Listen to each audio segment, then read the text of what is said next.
এয়া হৈছে মহাপুৰুষ শ্ৰীমন্ত শংকৰদেৱ গুৰুজনাৰ পদশিলা। মহাপুৰুষ গুৰুজনাই দেখুৱাই যোৱা ধৰ্মপথৰ এয়া যেন এক দৃঢ় শিলাস্তম্ভ। বহু শতাব্দী পাৰ হৈ আজিও অসমীয়াৰ আস্থা ইয়াতেই যেন বিলীন হৈ আছে। এই বস্তু শুদ্ধতা, পবিত্ৰতা আৰু পৰিচয়ৰ প্ৰতীক।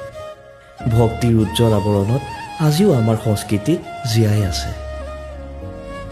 গুৰুজনাৰ এই পাদুকা নম্ৰতাৰ পদচিহ্ন। প্ৰতিটো পদক্ষেপত ভক্তি, বিনম্ৰতা আৰু শৰণাগতিৰ শিক্ষা ইয়াতেই গুঞ্জিত হৈ আছে। গুৰুজনাই দিয়া নাম প্ৰসংগ, য'ত কণ্ঠাই কণ্ঠাই ভক্তিৰ সুৰ বিয়পি আছে, য'ত গীত আৰু নাম প্ৰসংগত পোৱা যায় আত্মিক শান্তি।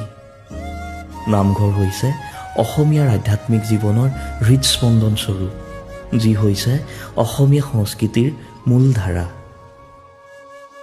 শংকৰ মাধৱৰ আদৰ্শ আমাৰ ধৰ্ম, সংস্কৃতি আৰু বিশ্বাসৰ মূৰত শাশ্বত জ্যোতি হৈ সদায় জিলিকি আছে।